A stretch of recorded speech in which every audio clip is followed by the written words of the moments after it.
4PM news network में दोस्तों आपका स्वागत है। मैं हूं आपके साथ राशिद ज़हीर। आप जानते हैं कि ओम बिरला को चुन लिया गया लेकिन डिवीज़न नहीं हुआ, यानी कि के सुरेश नाम का जो व्यक्ति खड़ा किया था अपोजिशन ने, उसके बारे में वोटिंग ही नहीं कराई गई। जयराम रमेश ने कहा, ANI ने, मैं देख रहा था बयान में, कि हमने उसको आगे बढ़ाया ही नहीं है। आज पहला दिन था इसलिए हमने इसको काम को किया नहीं। ठीक है, हो सकता कोई रणनीति हो।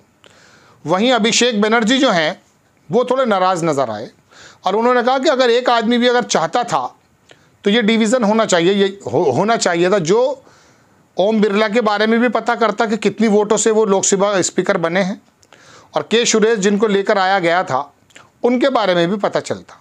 इन्होंने एक बात कही है, बल्कि लल्लन सिंह जो हैं नीतीश कुमार वाले दूसरे नंबर के नेता ही मानिए, उन्होंने कहा कि वो लेकर ही नहीं आए। इसका मतलब ये है कि जदयू किसी मूड में था। क्या किसी मूड में नहीं था। मैं आपको बताना ही चाहता हूँ, देश के लोग इंतज़ार कर रहे थे कि आखिरकार पता तो चलना चाहिए कि ओम बिरला यानी कि भारतीय जनता पार्टी NDA के गठबंधन की तरफ से जो स्पीकर चुने गए हैं, उनको चुनते वक्त, वोटिंग करते वक्त कितने वोट मिले। उसमें जाहिर सी बातें, हो सकता है 290, 92, 93 की जगह 307, 340, 320 ज़्यादा भी हो सकते थे। और ऐसी संभावना भी 0.1% है। जिस तरह से लल्लन सिंह का कल बयान आया है कि हो सकता है 10-15 कम भी हो जाते हैं, ऐसा भी पॉसिबल है। तो फिर क्यों ऐसा नहीं किया गया।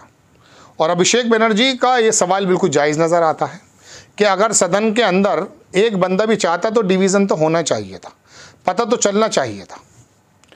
इसके अंदर ये भी पता चलता कि कौन किसके साथ है। बस यही बात है। जानते हैं खड़गे साहब, राहुल गांधी और इंडिया गठबंधन के लोग कि अगर हमारे हाथ में पूरे नंबर्स नहीं हैं तो अपनी मुट्ठी को खोलना गलत होगा। बंद मुट्ठी है, पता ही नहीं है कि कितने लोग साथ हैं, कितने विपक्ष में हैं। चूंकि ये तो गारंटी की बात है 99.999% के NDA के लोग बहुमत साबित कर देते, लेकिन जो लोग दिल में कोई ऐसी बात रखे बैठे हैं कि वक्त आने पर बता देंगे तुझे, कोई भी हो सकता है उसमें, NDA के अंदर हो सकता है और इंडिया गठबंधन में भी हो सकता है, वो धर्म संकट में पड़ जाते। कैसे धर्म संकट में पड़ जाते? अगर वो खिलाफ जाते तो जाहिर सी बात है कि NDA का बंदा तो चुने जा रहा है, तो मोदी जी भी देख लेते यूँ करके। इसी वजह से शायद YSR जो हैं, जगन मोहन रेड्डी, 4 सांसद हैं, उन्होंने पहले से कह दिया NDA के साथ हैं, क्योंकि जेल जाने का डर उनको भी है।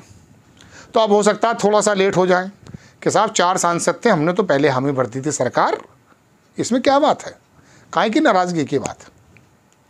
तो हो सकता है उनकी गिरफ्तारी थोड़ी लेट हो, चुकी उन पर भी कई मामले बताए जाते हैं।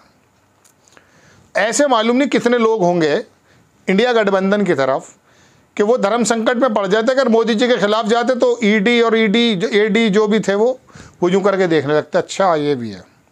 तो उनको बचा लिया है इंडिया गठबंधन ने। ये है समझदारी। उनके सामने भी नहीं आए हैं, आने भी नहीं दिया गया है, और आराम से अगर नंबर होते उनके हाथ में, नीतीश कुमार, चंद्रबाबू नायडू ये एश्योरेंस दे देते कि आप कराइए। वो तो पहले से ही तुम्हें मालूम है, मैं बता रहा हूँ कि वो उनके हालात क्या हैं।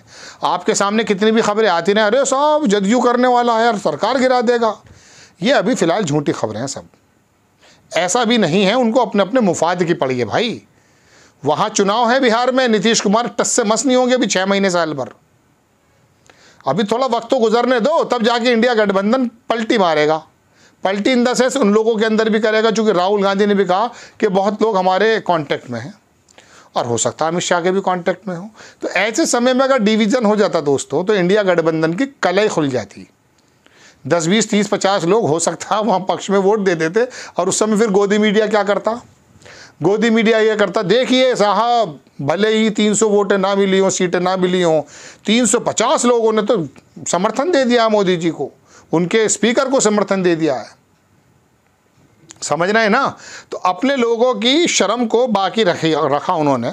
कभी कभी क्या होता है, आप देखते होंगे कि जवान अगर औलाद है तो उसको थोड़ा डांटते टाइम पेरेंट्स सोचते हैं कि यार बड़ा हो गया, बेकार जवाब ना दे दे, होता है अक्सर। तो वो थोड़ा सा कंट्रोल करते हैं।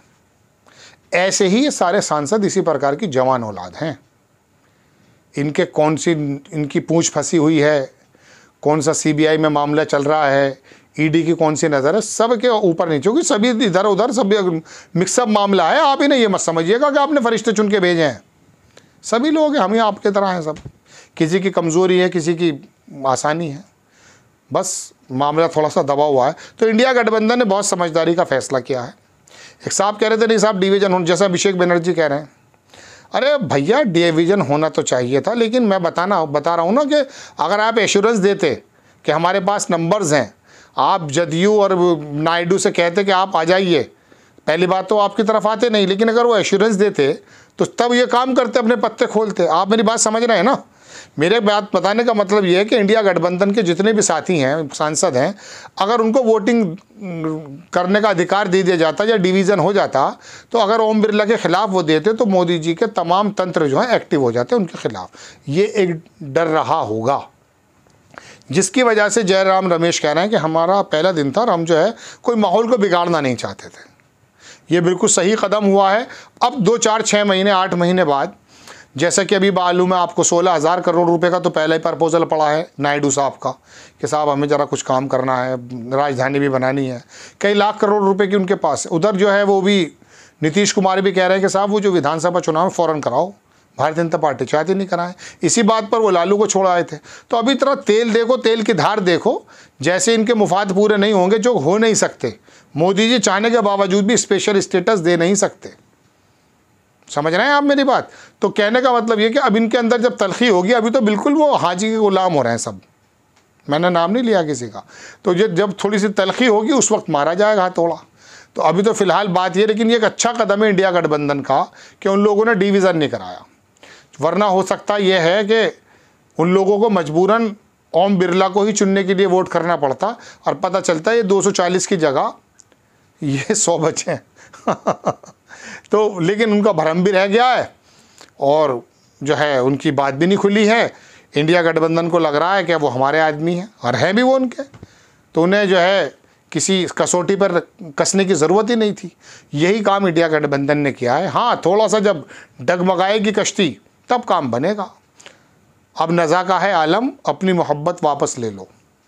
कश्ती जब डूबा करती है तो बोझ उतारा करते हैं। आपको खबर कैसी लगी अपनी राय कमेंट्स बॉक्स में ज़रूर दीजिए। चैनल को सब्सक्राइब कीजिए, शेयर कीजिए। नेक्स्ट टाइम मैं किसी खबर के साथ हाजिर होता हूँ। जय हिंद।